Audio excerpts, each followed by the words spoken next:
کبھی ایسا ہوا ہے کہ کوئی بالکل اجنبی شخص زندگی میں آئے ٹھیک اسی وقت جب مدد کی سب سے زیادہ ضرورت ہو، اور پھر ایسے غائب ہو جائے جیسے کبھی تھا ہی نہیں؟ یہ خیال ہی بڑا عجیب ہے، لیکن سوچیں اگر کوئی ایسی شخصیت ہو جو صرف آپ کی زندگی میں نہیں بلکہ تاریخ کے ہر دور میں موجود رہی ہو، ایک ایسی پراسرار ہستی جو اللہ کے حکم سے وقت کے پار دیکھ سکتی ہو اور ٹھیک اسی لمحے ظاہر ہوتی ہو جب کسی کو رہنمائی کی ضرورت ہو۔ آج ہم ایک ایسی ہی شخصیت کے بارے میں بات کریں گے جن کا نام حضرت خضر علیہ السلام ہے۔ یہ کون ہیں؟ ان کی لافانی زندگی کا راز کیا ہے؟ اور سب سے بڑھ کر ان کی کہانی ہمیں اپنے علم اور یقین کے بارے میں کیا سکھاتی ہے؟ جی، آپ نے بہت خوبصورت نقطہ اٹھایا ہے۔ یہ واقعی ایک ایسی شخصیت ہیں جن کا تذکرہ قرآن میں بہت تفصیل سے موجود ہے۔ لیکن دلچسپ بات یہ ہے کہ ان کا نام نہیں لیا گیا، انہیں بس ہمارا ایک بندہ کہا گیا ہے۔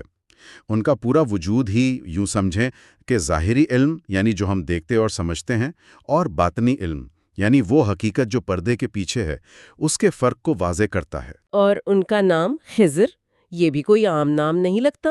بالکل نہیں، اس کے پیچھے ایک خوبصورت روایت ہے۔ خضر کا مطلب ہے سبز۔ کہا جاتا ہے کہ وہ جس سوکھی زمین یا لکڑی پر بیٹھ جاتے تھے وہ ہری بھری ہو جاتی تھی۔ یہ ان کی روحانیت کی ایک علامت ہے کہ وہ جہاں جاتے ہیں زندگی اور رحمت ساتھ لے کر جاتے ہیں۔ واہ، یہ تو شروعات ہی بہت دلچسپ ہے۔ اچھا، تو اس پر تھوڑی اور بات کرتے ہیں۔ ان کی اصلیت کیا ہے؟ وہ کون تھے؟ اس بارے میں بھی یقیناً مختلف روایات ہوں گی۔ جی بالکل، اور یہی ان کی شخصیت کا ایک اور پرسرار پہلو ہے۔ ان کے نسب کے بارے میں کوئی ایک حتمی رائے نہیں ملتی۔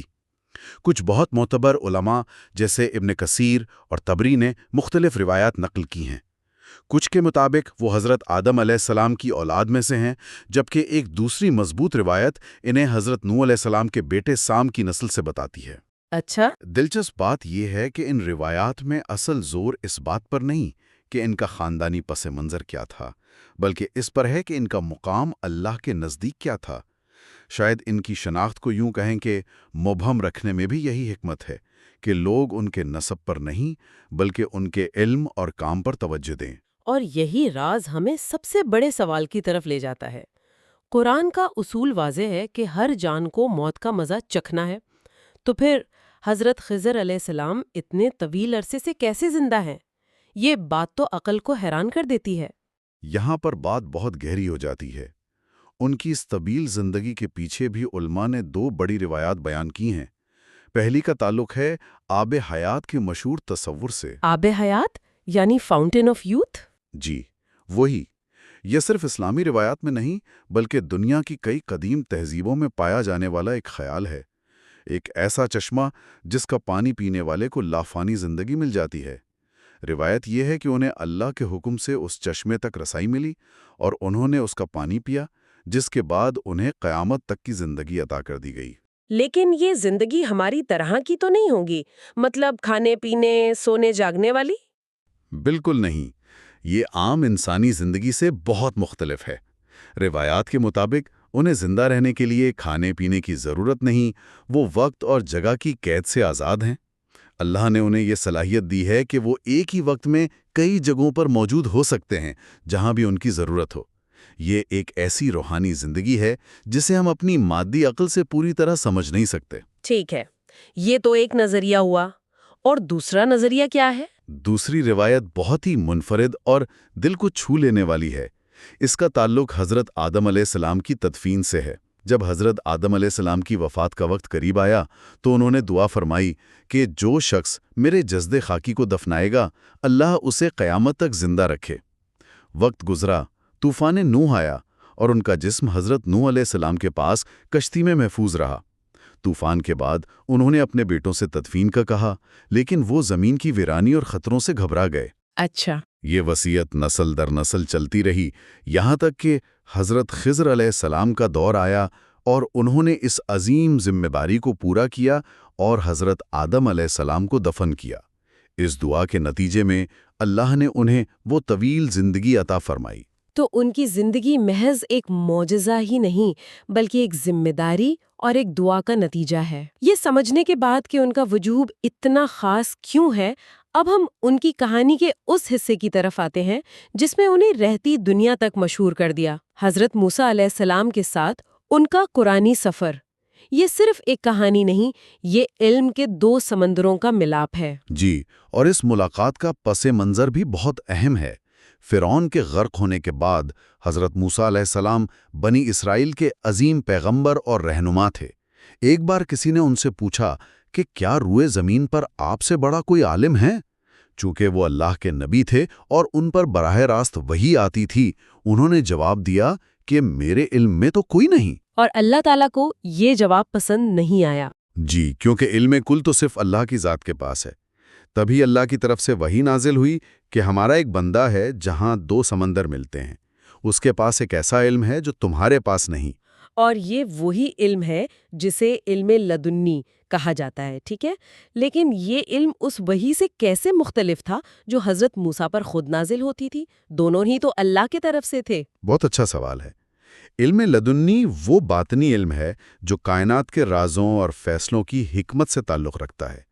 یہ شریعت کے علم سے الگ ہے۔ حضرت موسیٰ علیہ السلام کو جو علم دیا گیا وہ شریعت کا علم تھا، یعنی حلال و حرام، زندگی گزارنے کے ظاہری اصول، جبکہ حضرت خضر کا علم تقدیر کے ان فیصلوں سے متعلق تھا جن کی ظاہری وجہ سمجھ نہیں آتی۔ اللہ نے حضرت موسیٰ کو حکم دیا کہ اس بندے کو تلاش کریں، اور نشانی یہ بتائی کہ ایک ٹوکری میں اپنے ساتھ ایک مچھلی رکھ لو۔ جہاں وہ مچھلی تم سے جدا ہو کر سمندر میں چلی جائے، وہیں ہمارا بندہ ملے گا۔ بالکل۔ اور پھر وہ مشہور سفر شروع ہوا۔ حضرت موسیٰ اپنے نوجوان شاگرد یوشع بن نون کے ساتھ نکلے۔ ایک جگہ وہ ایک چٹان کے پاس آرام کرنے کے لیے رکے اور سو گئے۔ اسی دوران وہ بھنی ہوئی مچھلی زندہ ہو کر سمندر میں چلی گئی اور پانی میں اس کے لیے ایک سرنگ سی بن گئی۔ یوشع نے یہ منظر دیکھا، لیکن جب حضرت موسیٰ بیدار ہوئے تو وہ انہیں بتانا بھول گئے۔ اچھا، وہ بھول گئے۔ جی۔ وہ مزید آگے چلے گئے، یہاں تک کہ تھکاوٹ سے چور ہو گئے۔ تب حضرت موسیٰ نے کھانا طلب کیا اور یوشع کو یاد آیا کہ مچھلی تو جا چکی ہے۔ حضرت موسیٰ فوراً پکار اٹھے، یہی تو وہ جگہ تھی جس کی ہمیں تلاش تھی۔ وہ فوراً اپنے قدموں کے نشانوں پر واپس اسی چٹان کی طرف لوٹے، اور وہاں انہوں نے ایک شخص کو دیکھا جو چادر اڑے لیٹا ہوا تھا۔ وہ حضرت خضر علیہ السلام تھے۔ یہاں سے معاملہ واقع بہت دلچسپ اور گہرا ہو جاتا ہے۔ حضرت موسیٰ نے ان سے علم سیکھنے کی درخواست کی۔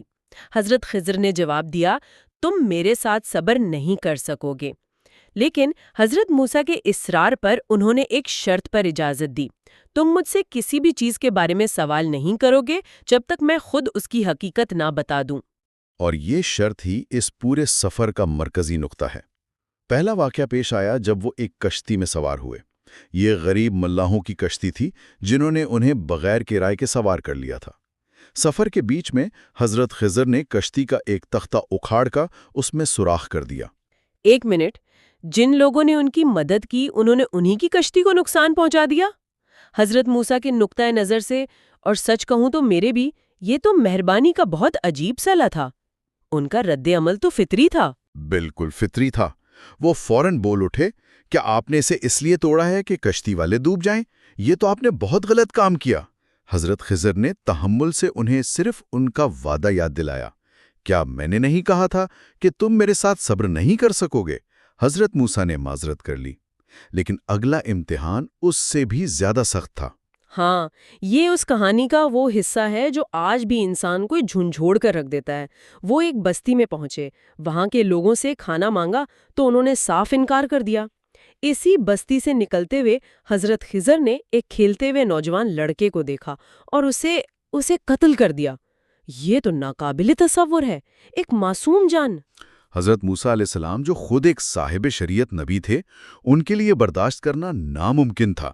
وہ غصے میں پکار اٹھے، آپ نے ایک بے گناہ جان کو بغیر کسی وجہ کے قتل کر دیا، یہ تو آپ نے بدترین کام کیا۔ یہ وہ لمحہ تھا جہاں ظاہری شریعت اور باطنی حکمت کا ٹکراؤ اپنے عروج پر تھا۔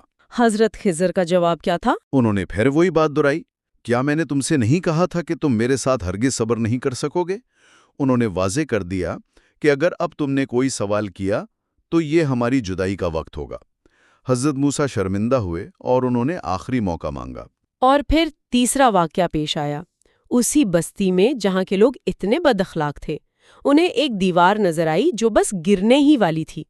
حضرت خضر نے بغیر کسی سے کچھ کہے یا معاوضہ لیے اس دیوار کو اپنے ہاتھوں سے مرمت کرنا شروع کر دیا اور اسے سیدھا کر دیا۔ حضرت موسیٰ پھر حیران ہوئے اور کہہ بیٹھے، اگر آپ چاہتے تو اس کام کی کچھ اجرت ہی لے لیتے۔ بس یہ آخری سوال تھا۔ اسی لمحے حضرت خضر نے فرمایا، ہذا فراق بینی و بینک، یعنی یہ میرے اور تمہارے درمیان جدائی کا وقت ہے۔ لیکن جانے سے پہلے انہوں نے اپنے تینوں کاموں کے پیچھے چھپی حکمت بیان کی۔ انہوں نے فرمایا، وہ جو کشتی تھی وہ کچھ غریب لوگوں کی تھی جو سمندر میں مزدوری کرتے تھے۔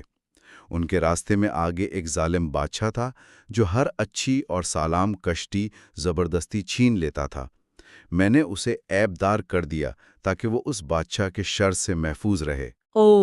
یعنی ظاہر سے جو نقصان نظر آ رہا تھا وہ دراصل ان غریبوں کا بہت بڑا فائدہ تھا، اور اس لڑکے کا کیا راز تھا، یہ سمجھنا سب سے مشکل ہے۔ حضرت خضر نے وضاحت کی، وہ لڑکا اس کے والدین بہت نیک اور مومن تھے، لیکن اللہ اپنے علم سے جانتا تھا کہ یہ لڑکا بڑا ہو کر اپنی سرکشی اور کفر سے انہیں شدید اذیت پہنچائے گا اور انہیں بھی گمراہ کرنے کی کوشش کرے گا۔ تو تمہارے رب نے چاہا کہ وہ اسے واپس بلا لے اور اس کے بدلے انہیں ایک ایسی اولاد عطا کرے جو اس سے بہتر، پاکیزہ اور رحمدل ہو۔ سبحان اللہ! یعنی ایک بڑے نقصان سے بچانے کے لیے ایک چھوٹا اگرچہ تکلیف دہ نقصان، اور آخر میں وہ دیوار، اس کی مرمت ایک ایسی بستی میں کیوں کی گئی جس نے ان کے ساتھ اتنا برا سلوک کیا تھا؟ انہوں نے بتایا، وہ دیوار شہر میں رہنے والے 2 یتیم بچوں کی تھی۔ اس دیوار کے نیچے ان کے باپ کا دفن کیا ہوا خزانہ تھا۔ تمہارے رب کی رحمت نے یہ چاہا کہ جب وہ بچے اپنی جوانی کو پہنچیں تو وہ اپنا خزانہ خود نکالیں۔ اگر دیوار گر جاتی تو بستی والے وہ خزانہ لوٹ لیتے۔ یہ سب بتانے کے بعد انہوں نے وہ سب سے اہم جملہ کہا جو اس پورے واقعے کا نچوڑ ہے، اور میں نے یہ سب کچھ اپنی مرضی سے نہیں کیا، بلکہ یہ سب اللہ کے حکم سے تھا۔ بالکل، یہی وہ نقطہ ہے جو ظاہری علم اور باطنی علم میں فرق کرتا ہے۔ حضرت موسیٰ جو کچھ دیکھ رہے تھے وہ شریعت کی آنکھ سے دیکھ رہے تھے، اور اس لحاظ سے ان کا ہر اعتراض درست تھا، لیکن حضرت خضر انہیں ان واقعات کے پیچھے چھپی اللہ کی حکمت دکھا رہے تھے جو عام انسانوں کی نظر سے اوجھل ہوتی ہے۔ تو اس سب کا اصل سبق کیا ہے؟ اس حیرت انگیز سفر سے ہمیں کیا سیکھنا چاہیے؟ اس سفر کا سب سے گہرا سبق ایک بہت چھوٹی سی لیکن طاقتور مثال میں پوشیدہ ہے۔ اسی سفر کے دوران ایک چڑیا آئی اور اس نے سمندر میں سے اپنی چونچ میں پانی کا ایک قطرہ بھرا اور اڑ گئی۔ یہ منظر دیکھ کر حضرت خضر نے حضرت موسیٰ سے فرمایا، اے موسیٰ، اللہ کے علم کے مقابلے میں میرا اور تمہارا علم ملا کر بھی اتنا ہی ہے جتنا اس چڑیا کی چونچ میں موجود یہ ایک قطرہ، اور یہ پورا سمندر اللہ کا علم ہے۔ واہ، یہ مثال تو ہر چیز کو اس کی صحیح جگہ پر رکھ دیتی ہے۔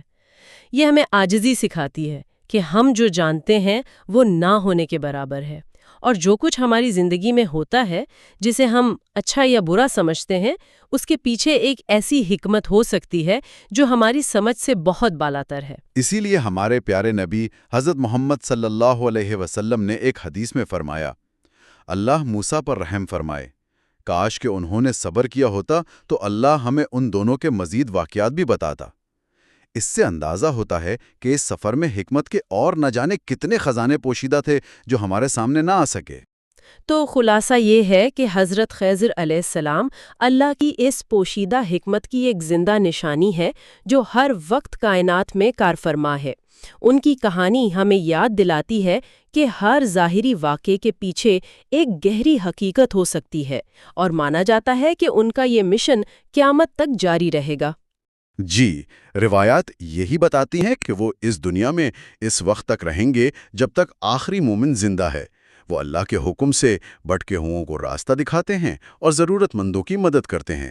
ان کا وجود اللہ کی رحمت کی ایک خاموش لیکن مسلسل دلیل ہے۔